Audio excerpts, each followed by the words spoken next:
नमस्कार. आज आपण एका अशा पुस्तकावर बोलणार आहोत ज्यानं अनेकांच्या म्हणजे खरंच लाखो लोकांच्या पैशाकडे बघण्याचा दृष्टिकोनला कुठेतरी बदललंय. रॉबर्ट कियोसाकी यांचं रिच डॅड पुअर डॅड. हो, खूप गाजलेलं पुस्तक आहे हे. अगदी. आपल्याकडे याच्या मराठी अनुवादातील काही महत्त्वाचे भाग आहेत. अनेकांनी हे वाचलं असेल किंवा ऐकलं असेल, पण यातले विचार मला वाटतं आजही तितकेच महत्त्वाचे आहेत. बरोबर. तर आज आपण याच विचारांची पुन्हा एकदा उजळणी करूया आणि पैशाबद्दलचे जे दोन पूर्णपणे वेगळे दृष्टिकोन आहेत, म्हणजे रिच डॅड आणि पुअर डॅड, ते अधिक सखोलपणे समजून घेऊया. काय वाटतं? अगदी. आणि या पुस्तकाचं वैशिष्ट्य काय आहे माहितीये का? ते फक्त पैसे कसे कमवायचे हे नाही सांगत, तर पैशाबद्दल विचार कसा करायचा यावर जास्त भर देतं. आज आपण यातल्या काही मुख्य कल्पनांवर बोलूया, जसं की खरं आर्थिक शिक्षण म्हणजे काय, मालमत्ता आणि दायित्व यातला फरक खूप साधा वाटतो, पण तो खूप महत्वाचा आहे. तो नेमका काय? हो, आणि ती चुहादौड. हो, ती चुहादौड, रॅट रेस. बहुतेक लोक त्यात अडकतात असं म्हणतात. ती काय आहे नक्की आणि त्यातून बाहेर कसं पडायचं? आणि सर्वात महत्त्वाचं म्हणजे पैशाकडे बघण्याचा आपला दृष्टिकोन बदलणं का गरजेचं आहे, यावर बोलूया. उत्तम. सुरुवात तर खूपच रंजक आहे याची. लेखकाला लहानपणी 2 वडीलधारे मिळाले, बरोबर? हो. मार्गदर्शक म्हणून. हो. एक होते त्यांचे स्वतःचे वडील, उच्च शिक्षित होते, पण आर्थिकदृष्ट्या संघर्ष करत होते. त्यांना ते पुअर डॅड म्हणतात. आणि दुसरे त्यांच्या मित्राचे वडील, ज्यांचं शिक्षण तसं कमी होतं, पण ते खूप श्रीमंत होते. त्यांना ते रिच डॅड म्हणतात.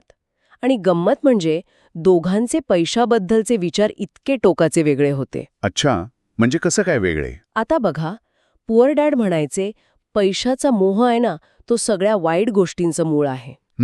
हे ऐकलंय आपण कुठेतरी. हो, पण रिच डॅड काय म्हणायचे? पैशाची कमतरता ही सगळ्या वाईट गोष्टींचं मूळ आहे. बघा फरक.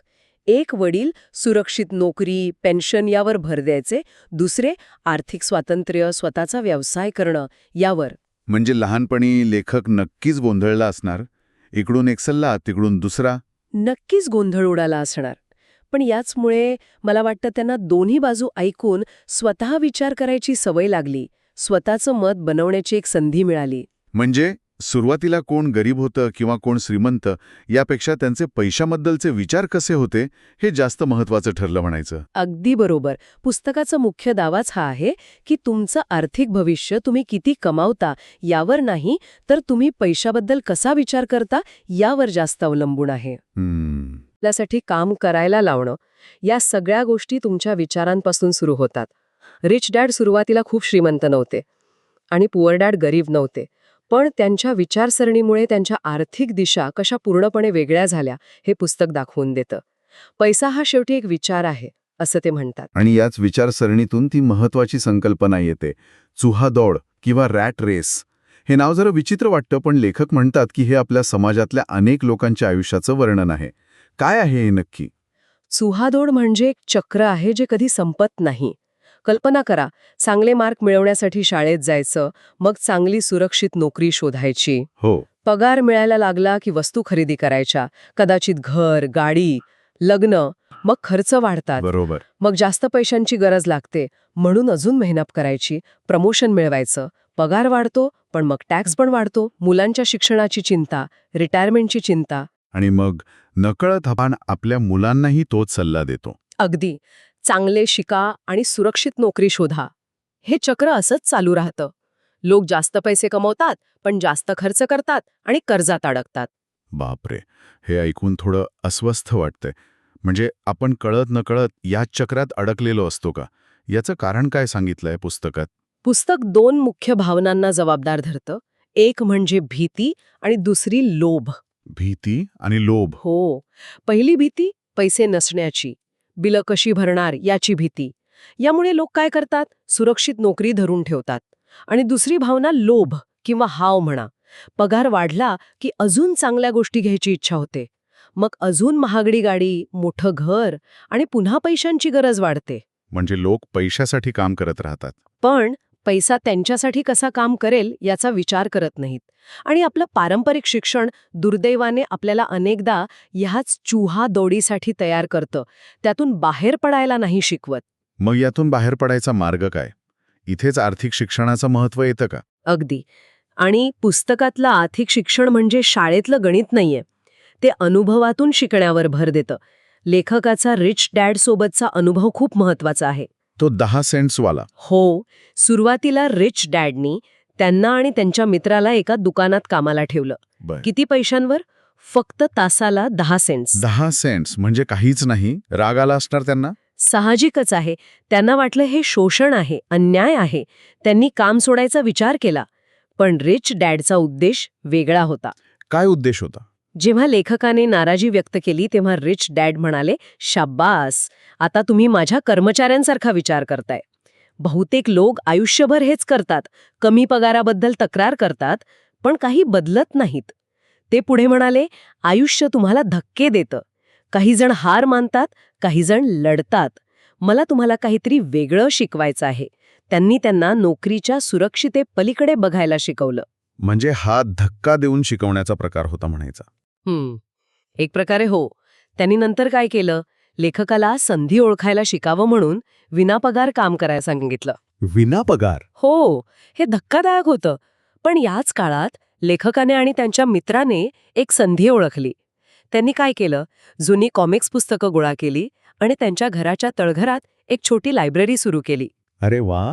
तिथे इतर मुलं पैसे देऊन कॉमिक्स वाचू शकत होती. त्यांनी एका मुलीला तिथे कामाला ठेवलं. म्हणजे ते स्वतः नसतानाही लायब्ररी चालू होती आणि पैसे येत होते. हा त्यांचा पहिला अनुभव होता, जिथे पैसा त्यांच्यासाठी काम करत होता, ते स्वतः पैशासाठी नाही. कमाल आहे.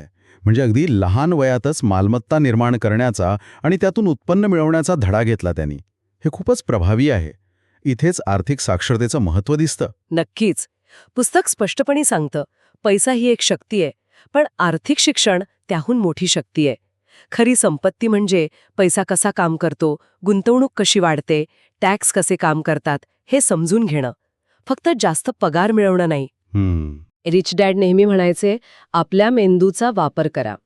त्याने मानसिक आळसावर खूप टीका केली. विशेषतः ते एक वाक्य टाळायला सांगायचे, मी हे खरेदी करू शकत नाही. पण हे वाक्य तर आपण किती सहज बोलून जातो. त्यात काही चूक आहे. रिच डॅडच्या मते, मी हे खरेदी करू शकत नाही हे वाक्य तुमचा विचार तिथेच थांबवतं. ते एक नकारात्मक विधान आहे. त्याऐवजी त्यांनी विचारायला शिकवलं, मी हे कसे खरेदी करू शकेन? अच्छा. हा प्रश्न तुमच्या मेंदूला आव्हान देतो, त्याला विचार करायला लावतो, मार्ग शोधायला प्रवृत्त करतो. हा मानसिक आळस टाळण्याचा आणि संधी शोधण्याचा मार्ग आहे, असं त्यांचं म्हणणं होतं. हा विचार करण्याचा दृष्टिकोनच खूप वेगळा आहे. आणि याच आर्थिक शिक्षणाचा पाया म्हणजे मालमत्ता आणि दायित्व यातला फरक समजून घेणं. हा पुस्तकातला नियम क्रमांक 1 आहे, बरोबर? हा फरक नेमका काय आहे आणि तो इतका महत्वाचा का आहे? हा कदाचित पुस्तकातला सर्वात काय म्हणतात त्याला मूलभूत मुद्दा आहे. आणि तरीही अनेक लोक याकडे दुर्लक्ष करतात. नियम सोपा आहे. तुम्हाला मालमत्ता, ॲसेट्स आणि दायित्व, लायबिलिटीज यांतील फरक माहीत असायला हवा आणि नेहमी मालमत्ताच खरेदी करायला हवी. आणि फरक काय? फरक अगदी साधा आहे. मालमत्ता तुमच्या खिशात पैसे टाकते, दायित्व तुमच्या खिशातून पैसे काढून घेते. बस इतकंच. हे तर खरंच सोपं वाटतंय. मग लोक ह्यात चूक का करतात? कारण अनेकदा लोक ज्या गोष्टींना मालमत्ता समजतात त्या खरं तर दायित्व असतात. पुस्तकात गरीब, मध्यमवर्गीय आणि श्रीमंत लोकांच्या पैशाच्या प्रवाहाचे म्हणजे कॅश फ्लोचे साधे आराखडे दिले आहेत. गरीब लोक आपले सगळे उत्पन्न खर्चात घालवतात. मध्यमवर्गीय लोक पगार मिळवतात, खर्च करतात आणि उरलेल्या पैशातून दायित्व खरेदी करतात. जसं की मोठं घर, महागडी गाडी, यावर कर्ज असतं, त्याचा देखभाल खर्च असतो. त्यांना वाटतं की ते मालमत्ता घेत आहेत, पण या गोष्टी त्यांच्या खिशातून नियमितपणे पैसे काढत राहतात. म्हणजे स्वतः राहायचं घर ही मालमत्ता नाही, हा विचार अनेकांना धक्का देईल. आपल्याकडे तर घर घेणं म्हणजे मोठी गुंतवणूक मानली जाते. पुस्तक हे नाही म्हणत की घर घेऊ नका, पण ते याकडे जरा चिकित्सकपणे बघायला सांगतं. जर तुम्ही राहत असलेल्या घरावर मोठं कर्ज असेल तर त्याचे हप्ते, प्रॉपर्टी टॅक्स, इन्शुरन्स, दुरुस्तीचा खर्च हे सगळं तुमच्या खिशातून पैसे बाहेर नेतं, बरोबर? हो, ते तर खरं आहे. शिवाय त्यात एक संधीचा वेळ असतो. म्हणजे घर खरेदीत जे पैसे अडकतात ते जर दुसऱ्या एखाद्या मालमत्तेत, समजा स्टॉक्समध्ये, बॉन्ड्समध्ये किंवा भाड्याने दिलेल्या घरात गुंतवले असते तर त्याने कदाचित उत्पन्न मिळवून दिलं असतं. ती संधी गमावली जाते. अच्छा. श्रीमंत लोक काय करतात? ते आधी मालमत्ता खरेदी करतात हां, आणि त्या मालमत्तेतून जे उत्पन्न येतं त्यातून मग दायित्व किंवा चैनीच्या वस्तू खरेदी करतात. क्रम महत्वाचा आहे. हे स्पष्टीकरण महत्वाचं आहे. मग पुस्तकानुसार खऱ्या मालमत्ता कोणत्या? उदाहरणं आहेत का? हो, दिल्या आहेत. जसं की असे व्यवसाय ज्यात तुमची प्रत्यक्ष उपस्थिती गरजेची नाही, कारण तुम्ही असाल तर ती नोकरी झाली. स्टॉक्स म्हणजे शेअर्स, बॉन्ड्स, म्युच्युअल फंड. उत्पन्न देणारी रिअल एस्टेट म्हणजे भाड्याने दिलेली प्रॉपर्टी. नोट्स म्हणजे तुम्ही कुणाला दिलेलं कर्ज ज्यावर व्याज मिळतं. आणि बौद्धिक संपदा, इंटेलेक्च्युअल प्रॉपर्टी जसं की पुस्तकं, संगीत, पेटंट्स ज्यातून रॉयल्टी मिळते. कळलं. मुख्य कल्पना ही आहे की अशा गोष्टी मिळवा ज्या तुमच्यासाठी पैसे कमवतील, तुमच्या खिशात पैसे टाकतील, जरी तुम्ही सक्रियपणे काम करत नसाल तरीही. हे मालमत्ता आणि दायित्वाचं गणित समजल्यावर पुढचा एक महत्वाचा सल्ला आहे, फक्त स्वतःच्या कामाशी काम ठेवा, म्हणजे माइंड युअर ओन बिझनेस. याचा नेमका अर्थ काय घ्यायचा? इतरांपासून दूर राहायचं? नाही, तसं नाही.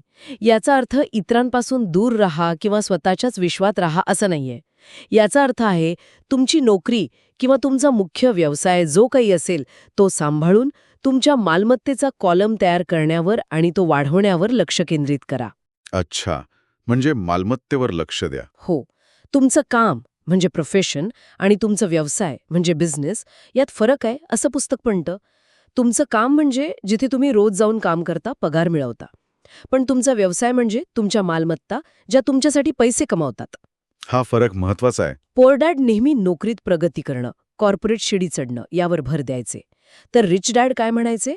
शिडी चढण्याऐवजी शिडीचे मालक बना. म्हणजे स्वतःचा व्यवसाय किंवा मालमत्ता तयार करा. शिडीचे मालक बना. वाह, हे खूपच प्रभावी वाक्य आहे.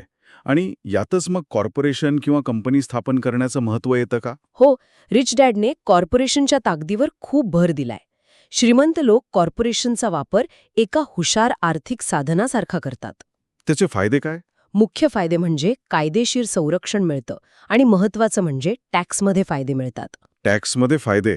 ते कसे? सोप्या भाषेत सांगायचं तर कॉर्पोरेशन तुम्हाला तुमच्या व्यवसायाच्या कमाईतून अनेक खर्च जे व्यवसायाशी संबंधित आहेत, जसं की प्रवास, गाडीचा वापर, काही जेवणं, हे कायदेशीररित्या वजा करून उरलेल्या रकमेवरच टॅक्स भरण्याची संधी देतं. अच्छा. या उलट नोकरी करणारी व्यक्ती काय करते? आधी पगार मिळतो, त्यातून टॅक्स कापला जातो आणि मग उरलेल्या पैशातून खर्च करते. हा खूप मोठा फरक आहे जेव्हा तुम्ही फक्त पगारासाठी काम करता तेव्हा. तुम्ही सर्वात आधी सरकारसाठी टॅक्स भरून, मग तुमच्या मालकासाठी आणि मग बँकेसाठी कर्जाचे हप्ते भरून काम करत असता. स्वतःचं बिझनेस म्हणजे मालमत्ता तयार केल्याने तुमच्या मेहनतीचा जास्तीत जास्त फायदा तुम्हाला मिळतो. हा टॅक्सचा मुद्दा खरंच खूप महत्वाचा वाटतोय. म्हणजे आर्थिक साक्षरतेमध्ये कायदेशीर आणि कर रचना समजून घेणं पण आलं. यानंतरचा विचारही तितकाच महत्वाचा वाटतोय. शिकण्यासाठी काम करा, पैशासाठी नाही. म्हणजे work to learn, don't work for money. हा सल्ला थोडासा विरोधाभासी नाही वाटत? आपण तर पैसे कमवण्यासाठीच काम करतो ना? वरवर पाहतं तसं वाटू शकतं, पण याचा अर्थ आहे की दीर्घकालीन दृष्टिकोन ठेवा. पुस्तकात एका तरुण पत्रकार महिलेचं उदाहरण आहे. तिला बेस्ट सेलिंग लेखिका व्हायचं होतं. तिचं लिखाण खूप चांगलं होतं, पण तिची पुस्तकं विकली जात नव्हती. रिच डॅडनी तिला विक्री कौशल्य म्हणजे सेल्स स्किल्स शिकवण्याचा सल्ला दिला. पण तिला तो सल्ला म्हणजे अपमान वाटला. कारण ती स्वतःला एक प्रतिष्ठित लेखिका समजत होती आणि सेल्स पर्सन बनणं तिला कमीपणाचं वाटत होतं. तिने तो सल्ला मानला नाही. पण विक्री कौशल्य महत्वाचं का होतं तिच्यासाठी? कारण तुमच्याकडे कितीही चांगलं उत्पादन किंवा सेवा असो, ते लोकांपर्यंत पोहोचवता आलं पाहिजे, विकता आलं पाहिजे, बरोबर? हो, बरोबर. रिच डॅडचा मुद्दा हा होता की केवळ एकाच विषयात, जसं तिच्या बाबतीत लिखाण होतं, खूप जास्त प्रावीण्य मिळवण्यापेक्षा वेगवेगळ्या प्रकारची कौशल्य शिकणं जास्त फायद्याचं ठरू शकतं. जसं की विक्री, मार्केटिंग, संवाद कौशल्य, अकाउंटिंगची अगदी मूलभूत माहिती, गुंतवणूक, कायदा आणि सर्वात महत्त्वाचं नेतृत्व म्हणजे लीडरशिप आणि लोक व्यवस्थापन म्हणजे पीपल मॅनेजमेंट. अच्छा. लेखक स्वतः सांगतात की त्यांनी तरुणपणी रिच डॅडच्या सांगण्यावरून त्यांच्या वेगवेगळ्या व्यवसायांमध्ये कमी पगारावर काम केलं, फक्त शिकण्यासाठी. त्यांनी झेरॉक्समध्ये सेल्समध्ये काम केलं, नेतृत्व शिकण्यासाठी मरीन कॉर्प्समध्ये गेले. म्हणजे वेगवेगळ्या भूमिकांमधून अनुभव घेणं आणि विविध कौशल्य आत्मसात करणं जास्त महत्वाचं आहे, केवळ जास्त पगाराच्या नोकरीपेक्षा. अगदी. विशेषतः आजच्या जगात जिथे सगळं किती झपाट्याने बदलतंय, कोणतं कौशल्य कधी कालबाह्य होईल सांगता येत नाही. अशावेळी तुमच्याकडे विविध कौशल्य असली की तुम्ही अधिक लवचिक म्हणजे अडॅप्टेबल बनता. बरोबर. यामुळे तुम्ही नवीन संधी ओळखू शकता आणि स्वतःला जास्त सुरक्षित करू शकता. पुस्तकात 3 मुख्य व्यवस्थापन कौशल्यांवर भर दिला आहे. 1. कॅश फ्लो मॅनेजमेंट, पैशाचा प्रवाह सांभाळणे. 2. सिस्टम मॅनेजमेंट, कार्यपद्धती आणि प्रक्रिया व्यवस्थापित करणे. आणि 3. पीपल मॅनेजमेंट, लोकांना हाताळणे आणि प्रेरित करणे. कधीकधी कमी पगाराची नोकरी निवडावी लागली तरी चालेल, जर तिथे तुम्हाला ही मौल्यवान कौशल्य शिकायला मिळत असतील. कारण ही कौशल्य भविष्यात तुम्हाला जास्त पैसे कमवून देऊ शकतात. हे सगळं ऐकल्यावर वाटतं की आर्थिक स्वातंत्र्य मिळवणं शक्य आहे. पण मग प्रश्न पडतो की इतकी माहिती उपलब्ध असताना किंवा आर्थिकदृष्ट्या साक्षर असूनही अनेक लोक मालमत्ता का नाही वाढवू शकत? ते त्या चुहादौडीतून बाहेर का नाही पडू शकत? हा खूप महत्वाचा प्रश्न आहे. आणि पुस्तक यावरही स्पष्टपणे बोलतं. ते म्हणतं की केवळ आर्थिक ज्ञान असून पुरत नाही. लोकांना पुढे जाण्यापासून रोखणारे काही मोठे मानसिक आणि भावनिक अडथळे असतात. अच्छा, मानसिक अडथळे. हो, पुस्तकात असे 5 मुख्य अडथळे सांगितले आहेत. एक म्हणजे भीती, विशेषतः पैसे गमावण्याची भीती. दुसरं, शक्यतावाद किंवा नकारात्मकता, सिनिसिझम, म्हणजे संधींवर शंका घेणं किंवा हे शक्य नाही असं मानणं. तिसरं, आळस, प्रयत्न करायला किंवा विचार करायला कंटाळा करणं. चौथं, वाईट सवयी, विशेषतः पैशांच्या व्यवस्थापनातल्या वाईट सवयी. आणि 5वं, अहंकार किंवा जिद्द, ॲरोगन्स, म्हणजे मला सगळं माहीत आहे असं समजून नवीन गोष्टी शिकायला किंवा चुका मान्य करायला तयार नसणं. हे अडथळे ओळखीचे वाटतायत. भीतीबद्दल बोलूया. गुंतवणूक करताना पैसे गमावण्याची भीती तर अनेकांना वाटते. अगदी स्वाभाविक आहे ती. यावर मात कशी करायची? पुस्तक म्हणतं की हरण्याची भीती प्रत्येकाला वाटते, अगदी श्रीमंतांनाही. पण फरक दृष्टिकोनात असतो. हरणारे लोक अपयशाला घाबरतात आणि ते टाळतात. जिंकणारे लोक अपयशाला शिकण्याची संधी मानतात. पुस्तकात टेक्सासच्या इतिहासातलं अलेमोला लक्षात ठेवा, रिमेंबर दी ॲलमो या घोषणेचं उदाहरण दिलंय. अलेमोच्या लढाईत टेक्सासच्या लोकांना मोठा पराभव पत्करावा लागला होता. पण त्या पराभवाने त्यांना इतकी प्रेरणा दिली की त्यांनी पुढची लढाई जिंकून स्वातंत्र्य मिळवलं. म्हणजे अपयश प्रेरणा देऊ शकतं. हो, मुद्दा हा आहे की अपयश हे प्रगतीचा भाग आहे.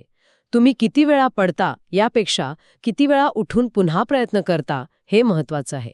गुंतवणुकीत धोका असतो हे खरं आहे, पण काहीच न करण्यात त्याहून मोठा धोका असू शकतो, संधी गमावण्याचा धोका. सुरुवात लहान करा, चुकांमधून शिका आणि पुढे जात राहा, असं पुस्तक सुचवतं. आणि आळसाबद्दल काय? आपण आधी बोललो की मी ते कसे खरेदी करू शकेन, हा प्रश्न विचारायचा. हा आळसावरचा उपाय आहे का? हो, तो मानसिक आळसावरचा उपाय आहे. अनेकदा लोक मी हे करू शकत नाही, मला वेळ नाही, हे खूप कठीण आहे असं म्हणून प्रयत्न करणंच टाळतात. रिच डॅड म्हणायचे की थोडासा लोभ असणं चांगलं आहे, कारण तो तुम्हाला मी हे कसं मिळवू शकेन याचा विचार करायला लावतो. हा प्रश्न तुमच्या मेंदूला चालना देतो. आळसाचं आणखी एक रूप म्हणजे व्यस्त राहणं, पण अनुत्पादक असणं. लोक कामात इतके व्यस्त राहतात की महत्वाच्या गोष्टी टाळतात, जसं की स्वतःच्या आरोग्याची काळजी घेणं किंवा स्वतःच्या आर्थिक भविष्यासाठी वेळ देणं. आणि वाईट सवयींबद्दल काय? पैशांच्या बाबतीतल्या कोणत्या सवयी अडथळा ठरतात? सगळ्यात मोठी वाईट सवय म्हणजे आधी दुसऱ्यांना पैसे देणे. म्हणजे पगार आला की आधी सगळी बिलं भरायची, कर्ज फेडायची आणि मग स्वतःसाठी म्हणजे गुंतवणुकीसाठी काही उरलंच तर बाजूला ठेवायचं. पण हे तर बहुतेक लोक असंच करतात ना? हो, पण पुस्तक याच्या उलट करायला सांगतं. पे युअरसेल्फ फर्स्ट, म्हणजे स्वतःला आधी पैसे द्या. म्हणजे कसं? म्हणजे पगार आल्यावर सर्वात आधी गुंतवणुकीसाठी किंवा मालमत्ता खरेदीसाठी एक निश्चित रक्कम बाजूला काढा आणि मग उरलेल्या पैशातून खर्च भागवा. पण मग बिलं कशी भरायची? पैसे कमी पडले तर? इथेच खरी गंमत आहे. पुस्तक म्हणतं की जेव्हा तुम्ही स्वतःला आधी पैसे देता आणि खर्च भागवण्यासाठी पैसे कमी पडतात, तेव्हा तुमच्यावर एक दबाव निर्माण होतो. दबाव? हो, सकारात्मक दबाव. हा दबाव तुम्हाला अधिक उत्पन्न मिळवण्याचे किंवा खर्च कमी करण्याचे नवीन मार्ग शोधायला प्रवृत्त करतो. यामुळे तुमची आर्थिक बुद्धिमत्ता वाढते. अर्थात हे जबाबदारीने करायला हवं, कर्ज बुडवण्यासाठी नाही, पण स्वतःसाठी बचत आणि गुंतवणूक ही प्राथमिकता असायला हवी. ही सवय लावणं सुरुवातीला कठीण वाटेल, पण ती आर्थिक शिस्त लावते. हे पे युअरसेल्फ फर्स्टचे तत्व खरंच खूप शक्तिशाली वाटतंय. आणि ते शक्यतावाद, सिनिसिझम आणि अहंकार, ॲरोगन्स हे अडथळे कसे काम करतात थोडक्यात सांगाल? शक्यतावाद म्हणजे संधी समोर दिसली तरी तिच्यावर विश्वास न ठेवणं, सतत शंका घेत राहणं. हे तर फसणारच, हे खूप धोकादायक आहे, असल्या गोष्टी फक्त श्रीमंतांसाठी असतात, असे विचार तुम्हाला कृती करण्यापासून थांबवतात. अनेकदा ही भीती आणि अज्ञान यांचे मिश्रण असतं. लोक गुंतवणुकीच्या संधी केवळ ऐकीव माहितीवर किंवा नकारात्मक बातम्यांवर आधारित राहून नाकारतात. आणि अहंकार अहंकार म्हणजे जेव्हा तुम्हाला वाटतं की तुम्हाला सगळं काही माहीत आहे, जे माहीत नाही ते महत्वाचं नाही असं वाटणं. यामुळे तुम्ही नवीन गोष्टी शिकायला तयार नसता. आर्थिक जगात सतत नवीन गोष्टी घडत असतात, नवीन संधी येत असतात. जर तुम्ही अहंकारी असाल तर तुम्ही या बदलांकडे दुर्लक्ष कराल आणि मागे पडाल. नम्रपणे सतत शिकत राहणं गरजेचं आहे. म्हणजे हे 5 अडथळे फक्त आर्थिक नाहीत, तर ते मानसिक आणि भावनिक जास्त आहेत. यावर मात करण्यासाठी फक्त ज्ञान असून चालणार नाही, तर मानसिक कणखरपणा आणि एक स्पष्ट ध्येय हवं. बरोबर? अगदी. पुस्तकात म्हटल्याप्रमाणे तुमच्याकडे एक खूप मजबूत कारण म्हणजे वाय असलं पाहिजे तुम्हाला. आर्थिक स्वातंत्र्य का हवं आहे? कदाचित तुम्हाला नोकरीच्या बंधनातून मुक्त व्हायचं असेल, जगाला फिरायला आवडत असेल, कुटुंबाला चांगली सुरक्षा द्यायची असेल किंवा समाजासाठी काहीतरी करायचं असेल. हे कारण जितकं मजबूत असेल, तितकी तुम्हाला या अडथळ्यांवर मात करण्याची आणि पुढे जात राहण्याची प्रेरणा मिळेल. तर या सगळ्या सखोल चर्चेतून आपण काय घेऊन जाऊ शकतो? मला वाटतं सगळ्यात मोठा संदेश हा आहे की आर्थिक स्वातंत्र्य हे काही फक्त नशिबाने किंवा खूप जास्त पगार मिळाल्याने मिळत नाही. त्यासाठी जाणीवपूर्वक प्रयत्न करावे लागतात. बरोबर. यात आर्थिक शिक्षण घेणं, पैशाकडे बघण्याचा योग्य दृष्टिकोन विकसित करणं म्हणजे भीती आणि लोभ या भावनांवर नियंत्रण ठेवणं, संधी ओळखायला शिकणं, मालमत्ता निर्माण करण्यावर लक्ष केंद्रित करणं आणि पैसा खऱ्या अर्थाने कसा काम करतो हे समजून घेणं, या सगळ्या गोष्टी येतात. हे आपल्या पारंपरिक शिकून नोकरी करा या विचारांपेक्षा खूप वेगळं आहे. अगदी बरोबर. आणि हे सगळं करण्याची शक्ती आपल्यातच आहे. पुस्तकातलं एक महत्वाचं वाक्य आहे, तुमची सर्वात मोठी मालमत्ता म्हणजे तुमचं मन.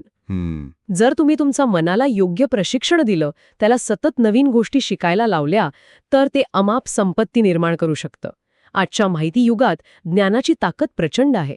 शाळेत आपल्याला अनेक विषय शिकवतात, पण पैशाचं व्यवस्थापन, गुंतवणूक, मालमत्ता निर्मिती याबद्दल खरंच फारसं शिकवलं जात नाही.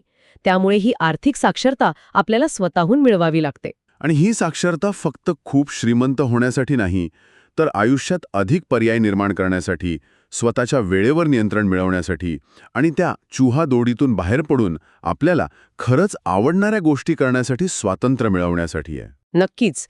म्हणून जाता जाता एक विचार करण्यासारखा प्रश्न मागे ठेवतीये, जो पुस्तकाच्या गाभ्याला धरून आहे. आपण खरंच आपल्या सर्वात मोठ्या मालमत्तेवर म्हणजे आपल्या मनावर आणि त्याच्या शिक्षणावर पुरेसं लक्ष केंद्रित करत आहोत का? की आपलं सगळं लक्ष केवळ पैसा मिळवण्यावर आहे? किंवा हा विचार करा की पैसा केवळ एक विचार आहे. बरोबर. तुमच्या सध्याच्या आर्थिक स्थितीबद्दलचा असा कोणता एक विचार आहे जो बदलल्यास तुमची आर्थिक दिशा पूर्णपणे बदलू शकते? या विचारासोबतच आजच्या या सखोल चर्चेत सहभागी झाल्याबद्दल आपले आभार.